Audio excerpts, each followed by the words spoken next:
the one thing though? That's what you need to figure out. And that's where seeing the body. So I had a guy the other day who said he could stand up, he could walk, he could run, but he couldn't put on his socks, especially not his left sock.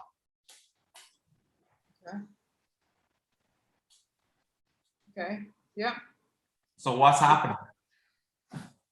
Well, I feel like it would be, again, in the hip. He can't come forward over the left leg. Yeah. Yeah. But what movement even happens, should happen before he does anything with the hip? He comes down from here. Yeah. Yeah. Yeah.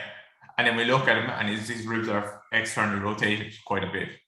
Okay. So now you try and put on your sock without letting your ribs depress. Yeah.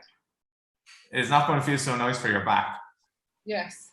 Yeah. And is the left, so in that scenario, in that specific case, is that because of the asymmetry, because is the left side of the ribs more flared anyway?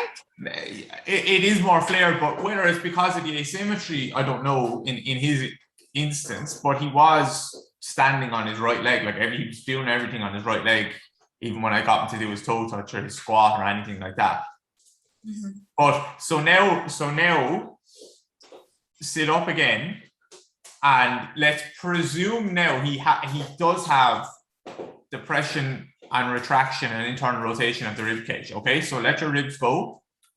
Yeah, so now, okay, he's good, right? He's good there. Now start to go on and put on your left sock and feel what needs to happen in your hips. Yeah. What needs to happen? The left and the right are going to do two different things now as I go to put on my left sock. The right needs to come anteriorly and the left needs to go backwards. At the hip. Yes. So right hip, left hip.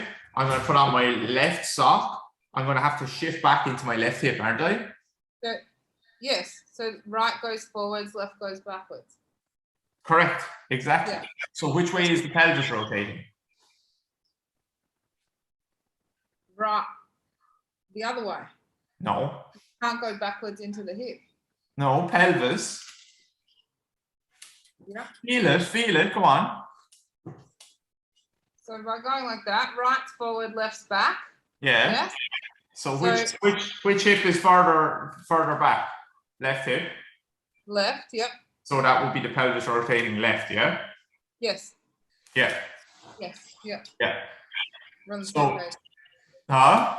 I was on the same page saying different things. Yeah, so I need to put on my sock. I'm going to have to get depression, retraction, and internal rotation. Mm-hmm. And then I'm going to go and put on my left sock. Mm-hmm. And I'm going to almost pull back into my left hip. Yep. And I'm going to need a space at the posterior capsule on the left side. My left groin is shortening more. My right groin is going to lengthen more. Yep. And then I'm going to go down and I'm probably going to go down like with my right hand like this. So I'm almost getting my ribs to almost rotate over that side as well. Right.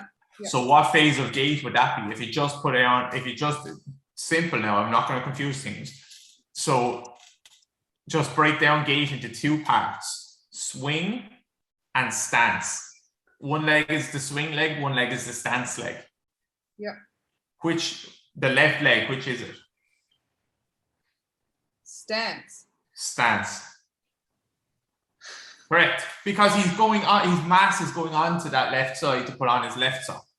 And it's stabilizing to be able to bring it all across to come down. Exactly. And that stance as I have to get my mass on my left side, my right is going to swing forward